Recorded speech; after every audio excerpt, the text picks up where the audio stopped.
할렐루야. 여호와의 이름을 찬송하라. 여호와의 종들아 찬송하라.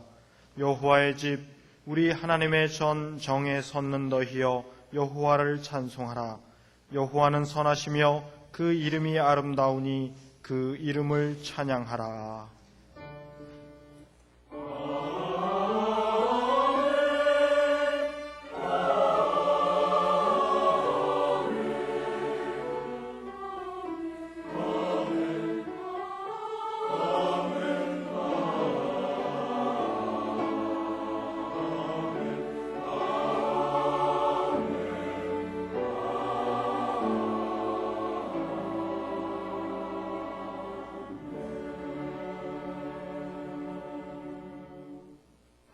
이 시간 하나님께서 우리에게 주시는 구약의 말씀은 에스겔 3장 16절에서부터 21절까지입니다. 1154쪽입니다.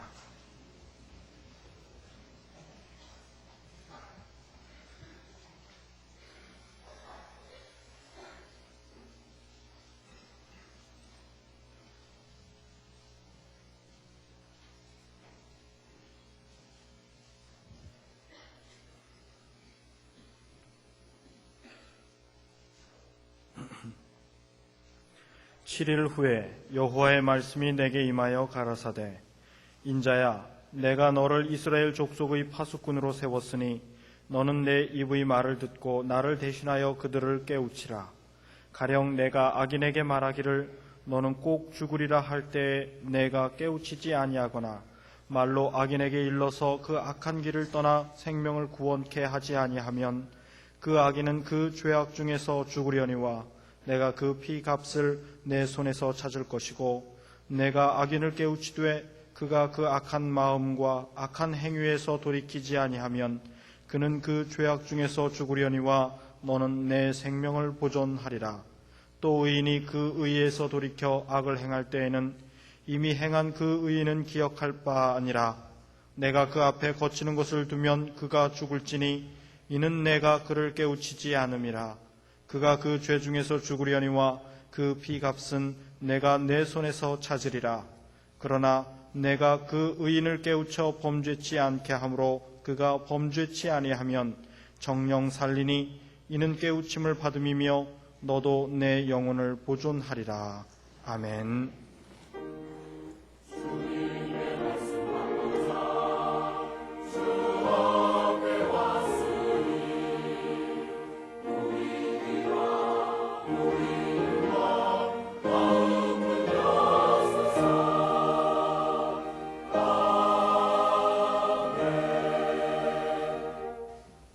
하나님께서 우리에게 주시는 신약의 말씀은 마가복음 16장 14절에서부터 18절까지입니다. 85쪽입니다.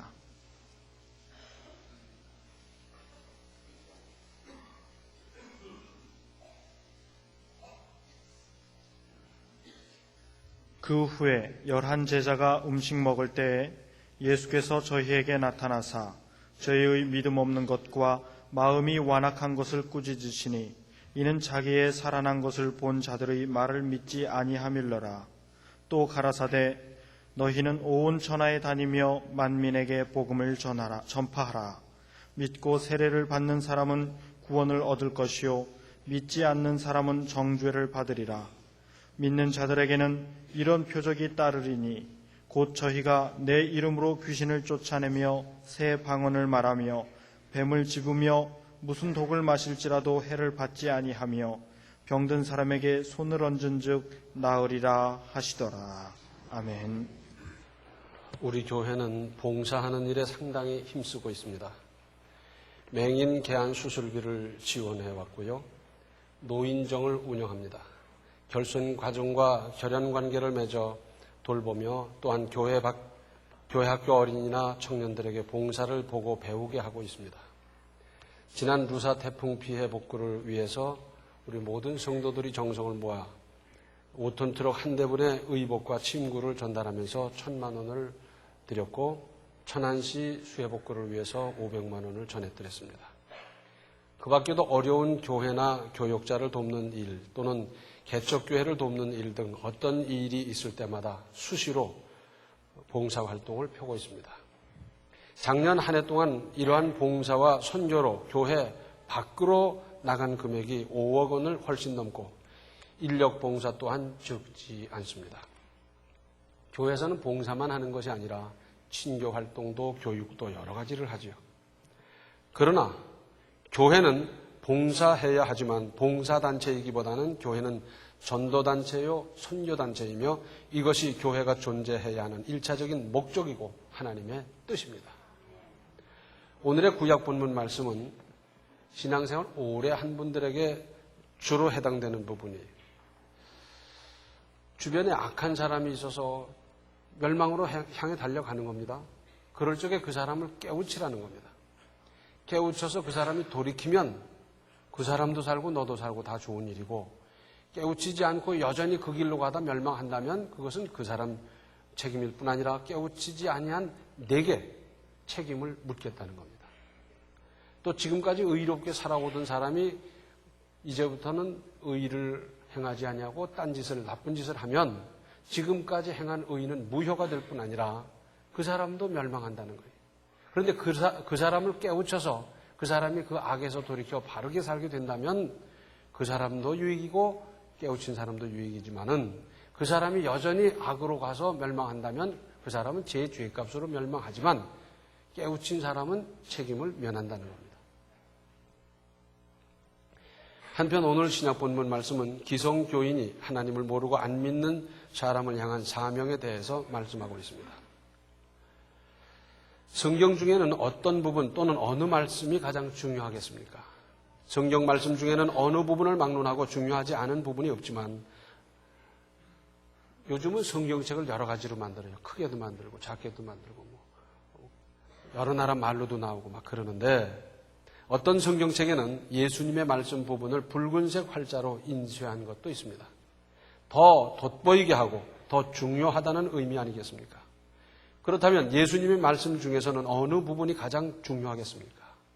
사실은 이렇게 헤아려 보는 것이 무의미하지만 굳이 따져본다고 하면 예수께서 공생애를 시작하시면서 개구일성 처음으로 하신 말씀 회개하라 천국이 가까웠느니라 한 것과 예수께서 부활하신 후 승천 직전에 말씀을 남기셨어요.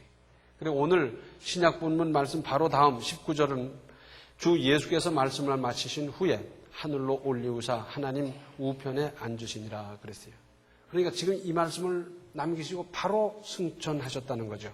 그래서 승천 직전에 유언과 같이 남기신 말씀 오늘의 신약 본문 15절에 또 가라사대 너희는 온 천하에 다니며 만민에게 복음을 전파하라 그랬습니다. 그러고 보면 그리스도인이라면 이 두 말씀은 어떤 조건, 어떤 환경 가운데서도 반드시 실천하고 가장 힘써야 할 일이고 사명입니다. 도무지 말을 안 듣는 청개구리도 부모님의 유언은 지킨다 그러지 않습니까? 하물며 우리 예수님께서 개구일성으로 하신 말씀과 승천 직전에 남기신 그 말씀은 우리가 반드시 지켜야 하지 않겠습니까?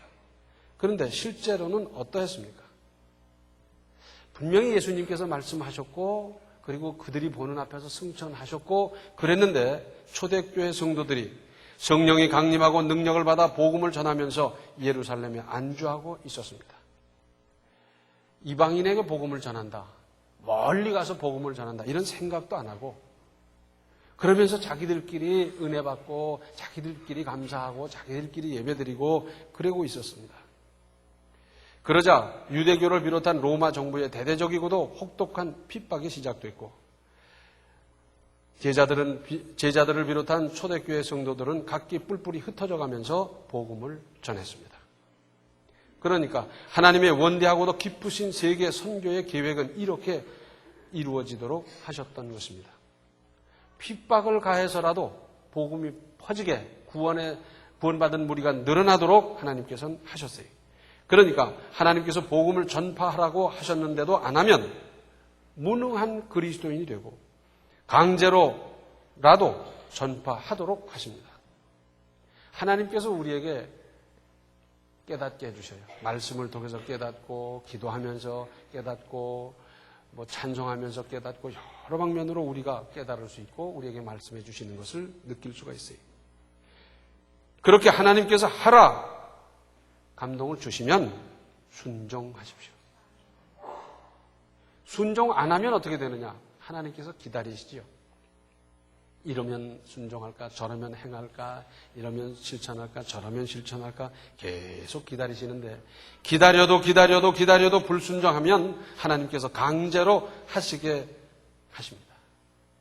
그런데 그때는 몹시 큰 고통이 따르게 마련입니다. 경험해 보신 분 다 알 거예요. 감동하실 때 즉시 시행하십시오.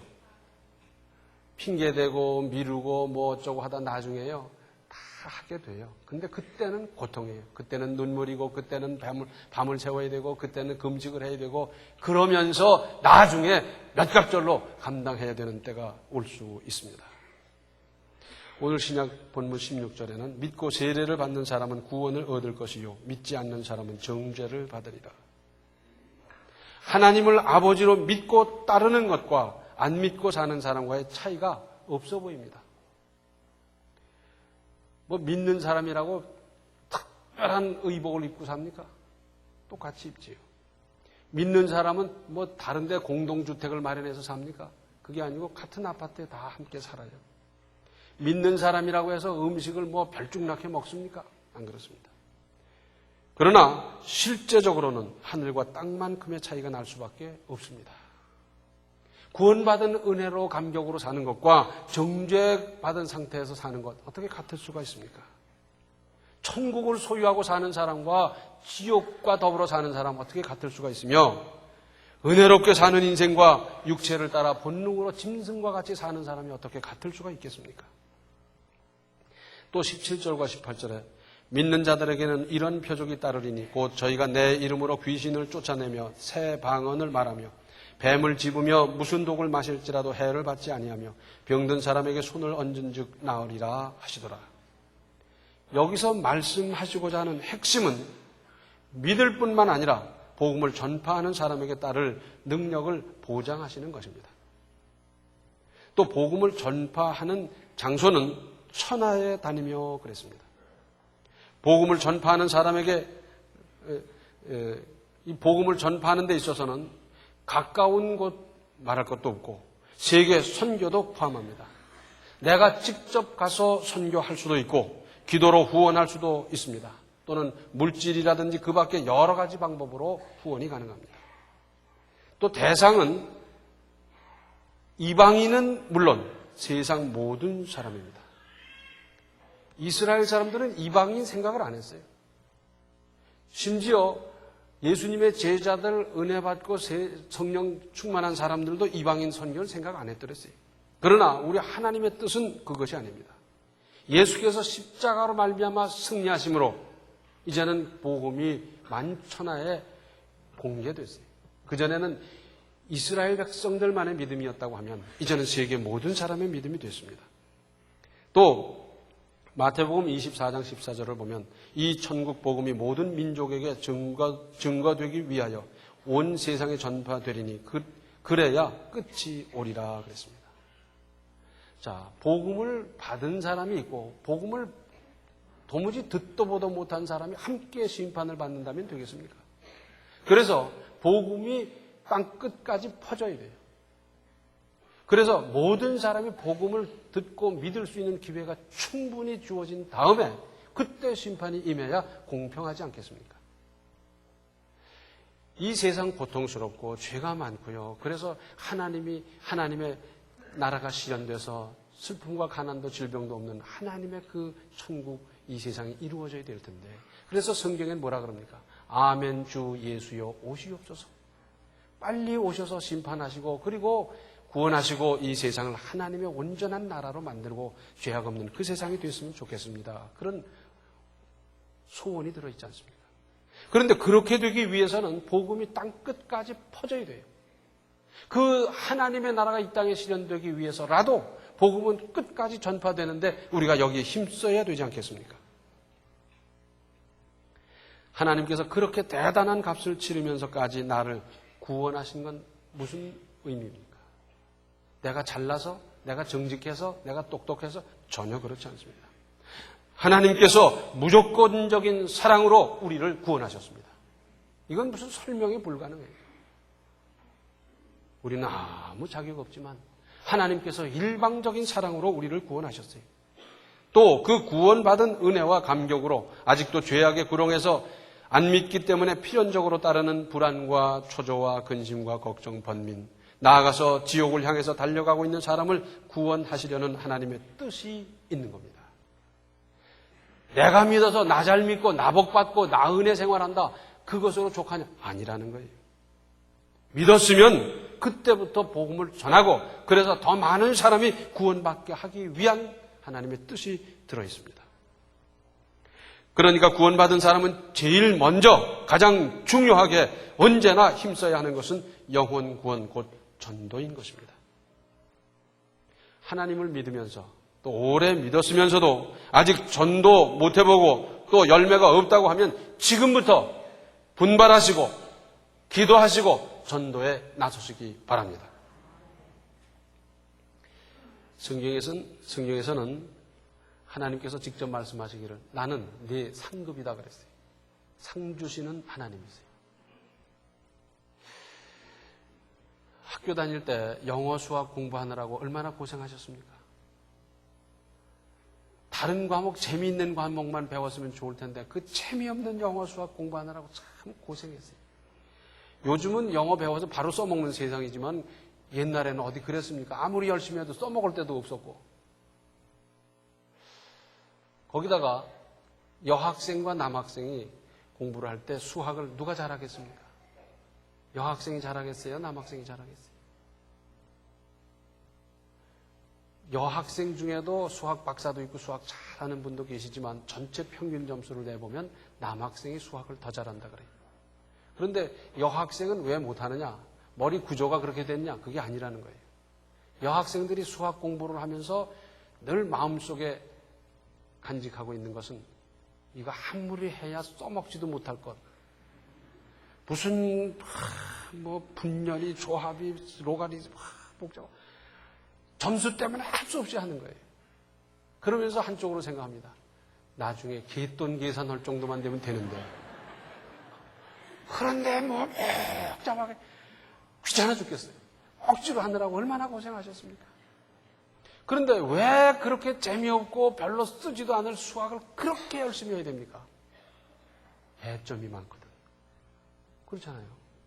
다른 건 열심히 해야 그냥 10점, 20점, 만점 받아야 10점, 20점밖에 안 되는데 영어 수학은 100점, 200점 그러니까 거기서 점수 못 따면 안 되는 거예요. 그러니까 할 수 없이 열심히 했어요. 배점 때문에. 우리 하나님 앞에서 우리 믿는 사람들이 할 일이 참 많습니다. 봉사도 해야 되고 기도도 해야 되고 찬양도 해야 되고 할 일이 굉장히 많은데 그 배점 가장 많은 게 뭐냐? 전도하는 거예요. 왜? 한 사람의 생명의 가치는 천하보다 귀중하기 때문에 한 사람을 구원했다고 하는 것은 천하를 구원한 거예요. 두 사람을 구원했다 그러면 천하를 둘을 구원한 것만큼의 가치가 있지 않습니까? 이왕 하나님께서 상급 주시기로 하셨는데 상 받으려면 배점 많은 거 해가지고 많은 점수를 따야지 10점짜리 5점짜리 그거 못하러 하겠어요? 하긴 해야 되겠지만 어떤 분들이 그래요. 저는요 전도에 소질이 없습니다. 청소하라면 10시간이고 20시간이고 할 테니까 전도 얘기 좀 하지 마십시오. 그런 분이 계세요. 저는요 입담이 없고요 유식하게 말하면 화술 아니겠어요? 입담이 없어서 전도를 못한대요. 저는요 생활이 어려운데 전도가 되겠습니까? 어려우면 어려운 사람한테 전도하면 되지 않습니까? 입담이 없으면은 사랑으로 전도할 수가 있잖아요. 봉사로 전도할 수가 있고요. 얼마든지 할 수 있는데 안 하려고 생각하니까 안 하는 쪽으로만 보이고 하려고 하는 사람에 있어서는 언제든지 가능성이 보이는 것 아니겠어요? 사망에서 생명으로 옮겼느니라. 사망에서 생명으로 그 인격체가 천하보다 귀중한 인격체가 사망에서 생명으로 옮기는 이 대단한 일인데 무슨 핑계가 가능하겠습니까? 전도의 능력이 어떤지 아십니까? 전도하면 신비적인 역사가 따르게 돼 있어요. 한번 생각해 보십시오. 예루살렘 교회가 핍박을 받음으로 사도를 비롯한 성도들이 막 뿔뿔이 흩어졌어요. 사마리아로 남쪽으로 북쪽으로 하면서 막 흩어져 가면서 복음을 전했어요. 아니 어떤 사람들은 가족이 함께 떠났을 것이고 어떤 사람은 개인이 혼자 그저 가족 두고 떠난 사람도 있을 것이고 여러 사람이 있었을 터인데 그 사람들이 나가면서 복음을 전했어요. 그럼 믿겠습니까? 당신 믿는 그거 믿다가 나도 쫓겨다니는 신세되고 고향 산천 떠나야 된다고 하면 난 못 믿겠다. 아마 그럴 것 같아요. 그런데 그들이 전하는 복음을 믿었어요.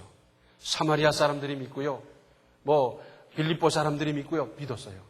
믿을 뿐만 아니라 그들을 복음을 전하는 사람들이 기도할 때 역사가 나타났어요. 빌립 집사가 무슨 대단한 사람도 아니었어요. 그런데 그가 복음을 전하고 기도할 때 거기에 역사가 나타났습니다. 이건 신비스러운 일이 아닐 수가 없어요. 이런 일은 2000년 전에만 가능한 것이 아니라 오늘날도 얼마든지 있을 수가 있습니다. 전도해 보십시오. 전도 안에서 무능한 그리스도인으로 남아있지 않습니까? 전도에는 하나님의 신비스러운 보상이 있습니다. 왜? 천하보다 귀중한 생명을 구원하는 일이기 때문에. 거긴 어떤 상급이 있는 줄 아세요? 복음을 받아들여서 신앙생활하는 모습을 보는 것 자체가 전한 사람에게 있어서는 은혜요 보상입니다. 그렇죠? 내가 전했더니 받아들이고요.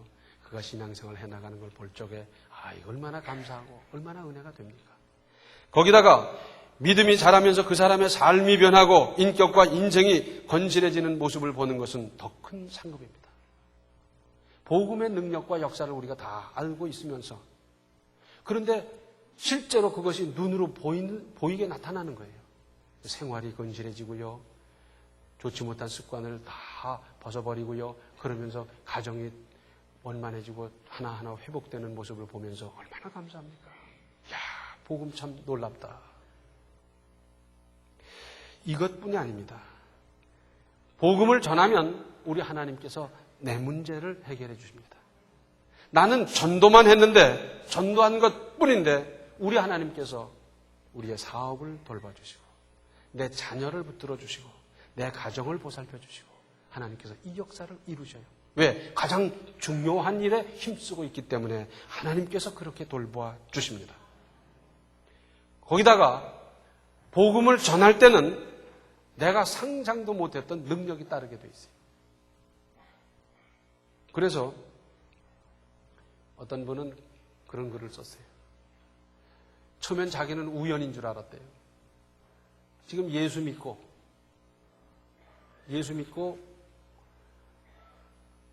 술도 못 끊고 담배도 못 끊고 세상적인 것 아직 못 끊는 거 많은데 잠시 기도해도 그것이 응답이 되더라는 겁니다. 그래서 자기가 깜짝 놀라고요. 뿐만 아니라 그렇게 가르쳐서 그런 신앙으로 자라면서 또 그를 위해서 기도한 것이 그리로 응답되고요. 능력이 따르게 돼 있어요. 자, 우리가 구원받고 하나님의 자녀가 되고 은혜로 산다는 것 자체가 얼마나 대단한 일입니까? 많은 줄여서 믿음이 자라다 보니까 저절로 술이나 담배만 끊어진다 하더라도 얼마나 수지 맞는 일입니까? 자, 술 먹느라고 실수하지요. 술 먹느라고 돈 들지요. 술 먹느라고 건강 상하지요. 여러 가지 있었는데 끊어라 끊는다 해도 안 끊어지다가 믿음이 자라다 보니까 저절로 끊어졌어요. 얼마나 수지 맞는 일입니까? 담배 끊기가 쉽습니까? 나쁜 줄 알면서 여전히 피다가 안 끊어져서 고생하고요. 그랬는데 믿음이 자라다 보니까 저절로 끊어지고. 이것만 해도 얼마나 수지 맞는 일입니까? 하나님을 모르던 사람이 교회 다니기 시작하면서 제일 먼저 느끼는 게 있어요. 그런 분들에게 제가 물어봤습니다. 자, 교회 나오면서 뭘 느꼈습니까? 그랬더니 이구동성으로 하는 말이 이런 겁니다. 저는요, 하나님이 어떤 분인지도 아직 잘 모르고요. 구약, 신약 어떻게 되는 건지도 모르고요. 잘 모르긴 하는데 제가 교회 나가니까 마음에 평안을 얻었습니다. 평안하더라는 거예요. 우리 하나님께서는 샬롬의 하나님입니다. 평안을 주시는 하나님.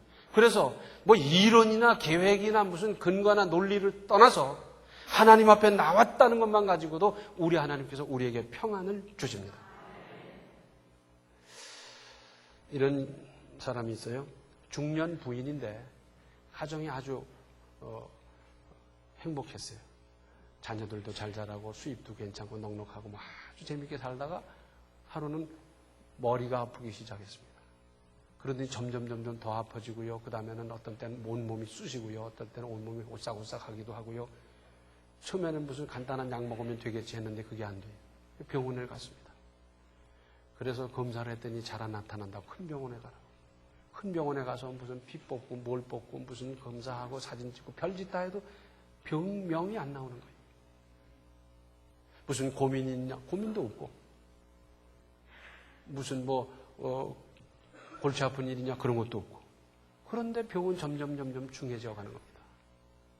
그래서 이 병원 저 병원 다니고 용하다는데 다 찾아다니도 안 되고 이제는 안 되겠다. 그래서 한방으로 하자. 그래서 침 맞고 뜸 뜨고 한약 먹고 별거 다 했는데도 안 돼. 그러다가 IMF 사태를 맞으면서 이 남편의 사업이 어려워졌어요. 그러다 보니까 점점 줄이다 못해서 남의 집 지하에 방 한 칸을 얻어서 사는. 병은 병대로 깊어가고요. 그저 살림은 점점 쪼들려지다 보니까 가정 내에서 자꾸 풍파고 신경질만 나고요. 그런데 누가 교회 가자 그래서 교회 나왔어요. 일요일 아침만 나왔는데 저녁에도 간다더라. 그래서 저녁도 나오고. 수요일 저녁에도 예배 드린다더라. 그래서 수요일 저녁 나오고. 또 동네에서 구역 예배를 드려야 된다더라. 구역 예배 드리고. 이분은 요 4가지만 했어요. 주일 낮 예배, 저녁 예배, 수요일 예배, 그리고 구역 예배. 요것만 꼬박 했는데 언제 나았는지 그 병에서 노임을 받았습니다. 언제 나았는지 자기도 몰라요. 그러고 나서 가만히 생각을 해보니까 맞아. 한 2달 됐을 때 그때부터 머리가 안 아팠지. 맞아. 그리고 한 3-4달 됐을 때 오싹오싹 하던 게 없어졌지. 가만히 있자. 언제부터지? 지난 여름부터 이 쑤시던 게 없어졌지. 그거 없어진 거예요.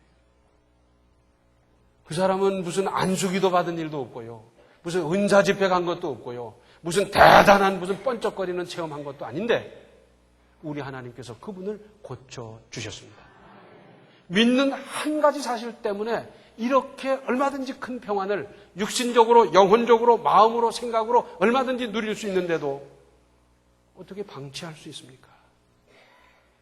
그렇기 때문에 복음을 전하고 믿도록 하는 일은 실로 시급한 일입니다. 걔는요, 제가 그래도 기도하고 있으니까 언젠가 믿을 거예요. 나중에 믿겠죠. 그래도 지가 가긴 어딜 갑니까? 다 돌아오지요. 아닙니다. 언제까지 방치해서 고통의 세월을 보내도록 두고 보기만 하시겠습니까? 빨리 믿고요. 빨리 내 마음의 평안을 누리고 하나님 모시고 사는 은혜로운 인생이 돼야 되지 않겠어요? 고생할 거 다 하고 지출할 거 다 하고 그리고 나서 그때 가서 손들고 하나님 나 좀 살려주십시오. 그렇게 올 게 뭐 있어요? 디모데후서 4장 1절로 5절에는 이런 말씀이 있습니다. 하나님 앞과 산 자와 죽은 자를 심판하실 그리스도 예수 앞에서 그의 나타나실 것과 그의 나라를 두고 엄히 명하노니 너는 말씀을 전파하라. 때를 얻든지 못 얻든지 항상 힘쓰라. 범사의 오래 참음과 가르침으로 경책하며 경계하며 구원하라. 때가 이르리니 사람이 바른 교훈을 받지 아니하며 귀가 가려워서 자기의 사욕을 좇을 스승을 많이 두고 또 그 귀를 진리에서 돌이켜 허탄한 이야기를 좇으리라. 그러나 너는 모든 일에 근신하여 고난을 받으며 전도인의 일을 하며 네 직무를 다하라. 사도 바울은요, 복음을 위해서 살았던 사명의 인생이었습니다. 평생을 복음 하나로 살았어요. 그래서 복음 전하고 능력을 행하고 교회를 세우고 유럽 천지를 다니면서 그 일을 했던 사람. 산전수전을 다 겪고 인생을 마감하는 단계에 이른 노사도가 절절한 심정으로 극진히 아끼고 사랑하는 제자, 믿음의 아들이라고 하던 청년 목사 디모데와 오고 오는 모든 그리스도인에게 하나님의 말씀으로 간곡하게 남긴 말씀입니다. 때를 얻든지 못 얻든지 뭡니까? 네가 생각할 때는 적당한 때든지 아니든지 어떤 때를 막론하고 복음을 전하라는 것이고요. 복음을 전하다가 혹 고난을 받을 수 있을 때 인내로서 하라는 거예요. 한번 생각해 보십시오. 사랑하는 사람한테 고생하라 그럽니까? 내가 고생할 망정 그 사람은 고생 안 시키고 싶은 것이 사람의 심정인데 그런데 고생하라는 거예요. 왜? 상급이 크기 때문에. 그것의 가치가 대단하기 때문에. 그래서 고생을 할지언정 복음을 전파하라는 겁니다. 많은 사람들은 귀가 가려서 허탄한 이야기를 줬고 마귀를 줬고 별 생각을 다 하지만 그럼에도 불구하고 복음을 전파하면 그 역사는 반드시 나타날 것을 믿고 맡기는 것 아니겠습니까? 전도하십시다. 생명을 구원하십시다. 그럴 때 우리 하나님께서는 우리가 구하지 아니한 것까지도 은혜로 주시고 채우시고 역사하시고 보살펴 주십니다. 이런 은혜를 받으며 살아가시기 바랍니다. 기도하시겠습니다. 은혜로우신 아버지 하나님, 저희는 믿으면서 복음 전하는 일에 얼마나 잘못했습니까? 열심도 못 내고요, 꾸준하지도 못했고요, 이 가치를 제대로 전달하지도 못했습니다. 이제 깨달았사오니 이제부터는 복음을 전하는 믿음의 사람 인생이 되게 하여 주시옵소서. 복음 전할 때 나타나는 하나님의 은혜를, 하나님의 능력을, 하나님의 역사를 일마다 때마다 체험하면서 그 체험과 확신을 더할 수 있도록 도와주시고 우리의 전하는 복음으로 말미암아 많은 사람들이 구원받고 은혜로운 인생, 새로운 인생, 주님과 더불어 사는 참으로 복된 인생을 살아가는 사람들이 물밀듯이 구름대같이 일어날 수 있도록 주여 도와주시며 이렇게 할 때 주시는 하나님의 은혜를 가정으로, 사업으로, 자녀로, 범사로 받으며 누리며 사는 우리들의 삶이 되게 하여 주시옵소서. 예수님의 이름 받들어 간절히 기도하옵나이다. 아멘.